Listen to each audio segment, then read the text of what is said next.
경기도 먹거리 그냥 드림. 자, 소장님, 이거 어떤 사업입니까? 글자 그대로 어려운 경기 도민들을 대상으로 해서 빵과 음료수 등의 먹거리를 이제 그냥 드린다, 지원하는 사업이라 볼 수가 있습니다. 네. 코로나19 등으로 있어서 지금 경제가 좀 어려운 상황이고 형편이 어려운 도민들, 특히 그러다 보니까 10만 원 이하 생계형 범죄, 생계형 절도가 지금 점점 늘어나고 있는 상황이거든요. 2018년까지 계속 줄다가 2018년 좀 늘어나고 2020년대는 대폭 좀 늘어난 상황입니다. 네. 이처럼 이런 생계형 절도 범죄에 대해서 경기도가 적극적으로 대책을 마련하고 나섰다, 이렇게 볼 수가 있을 것 같습니다. 그러니까는 배고픈 범죄는 없도록 하겠다, 일명 코로나 장발장 네. 대책이라고도 좀 하고 있는데요. 도는 지난 12월부터 직영으로 푸드마켓을 운영하고 있는 성남, 광명, 평택 등 세 군데에다가 푸드마켓 먹거리 그냥 드림 코너를 한 켠에다가 지금 설치를 해서 운영을 하고 있는 상황입니다. 올 1월부터는 도내 31개 시군에다 전부 확대 운영할 계획인데요. 이곳에 방문을 하게 되면 즉석 밥이라든지 국, 라면, 통조림, 심지어는 마스크라든지 위생용품까지 5 품목에 한해서 무료로 제공을 받게 됩니다. 도는 지금 현재까지는 기부 물품을 받아서 운영을 하고 있는데요. 네. 이게 아무래도 많은 분들이 지금 찾아오다 보니까 앞으로는 예산을 통해서 조금 더 적극적으로 이 사업을 추진할 계획으로 이렇게 밝히고 있습니다. 네.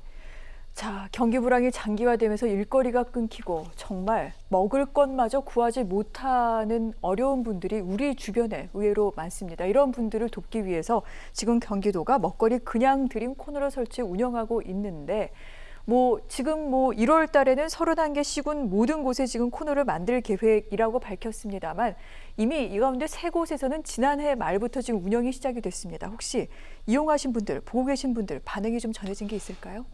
한 2가지 반응이 있다, 크게 볼 수가 있는데요. 네. 도민들은 이제 코로나19로 인해서 어려워진 경제 상황에서 사회적 약자, 이런 분들에게 이제 어느 정도 먹을 거를 제공을 하게 되니까 이들을 보호하고 실질적으로 도움을 줄 수 있는 좋은 정책이다라고 이제 긍정적으로 평가하는 분들이 있고요. 네.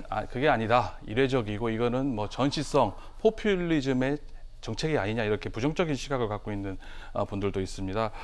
취지는 좋지만 여기가 이제 횟수 제한도 없고요. 또 이제 신원을 확인하지 않고 먹을 걸 무상으로 주다 보니까 꼭 필요하지 않은 사람들이 와서 이걸 악용할 수 있지 않겠느냐라는 좀 우려가 있고요. 네. 공짜로 음식을 나눠주는 것이 과연 사회적 약자를 아니면 도와주기 위한, 이런 문제를 해결하기 위한 근본적인 대책은 될 수 없다라는 이제 부정적인 시각이 있습니다. 하지만 지금 코로나19라는 특수 상황이 있고요. 앞서 말씀드린 것처럼 생계형 절도, 빵과 계란 같은 걸 훔치는, 배고파서 훔치는 네. 생계형 절도가 점점 더 늘어나고 있는 이런 상황에 비춰볼 때 경기도의 이런 적극적인 정책은 부정적인 평가보다는 긍정적인 평가가 더 높다라고 볼 수가 있을 것 같습니다. 특히 차상위 계층이죠.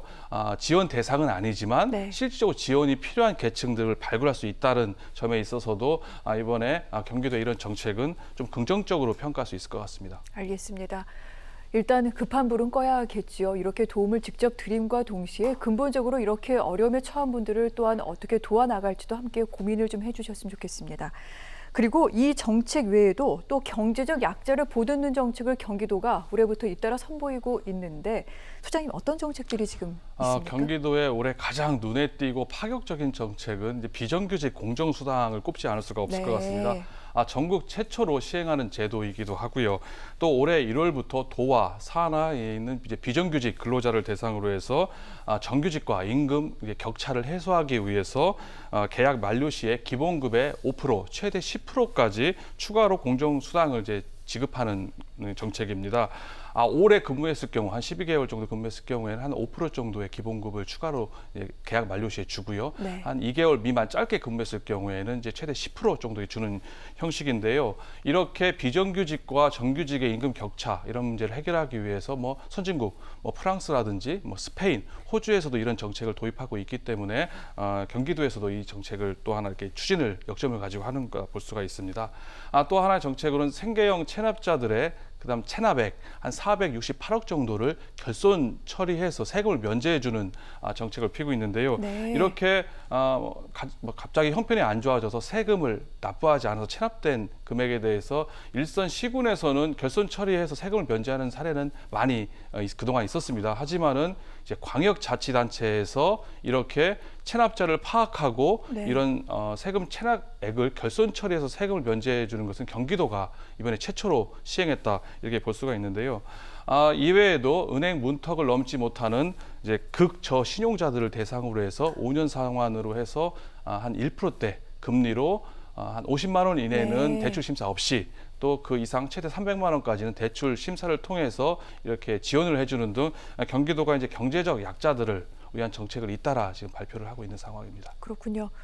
저희가 얼마 전 경기도에서 새롭게 달라지는 정책을 소개할 때 상당히 과감하고 적극적인 정책을 펴고 있다 이렇게 평가를 해드린 적도 있는데 여러 가지 특히 경제적 약자를 위한 정책들을 올해부터 더 적극적으로 펼치고 있는 중입니다. 그런데 아시지만 이재명 지사 여당에서도 지금 손꼽히는 대선 주자인데 이 같은 과감한 복지 정책이 차기 대선 주자로서의 입지를 단단히 다지기 위한 게 아니냐 뭐 이런 얘기도 나오고 있습니다.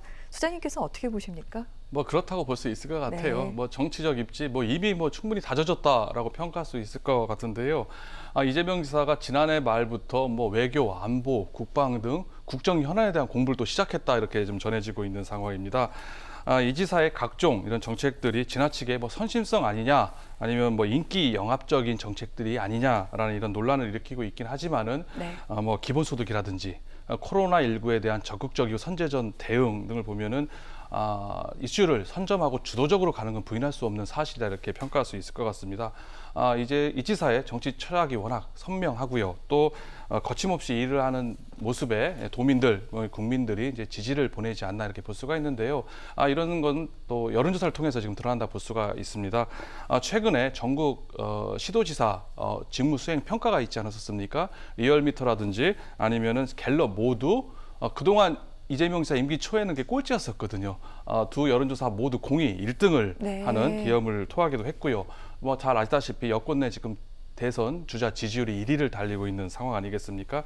이 지사의 행보, 이러한 각종 정책들이 결국 대선으로 가는 디딤돌로 작용하고 있다 이렇게 볼 수 있을 것 같습니다.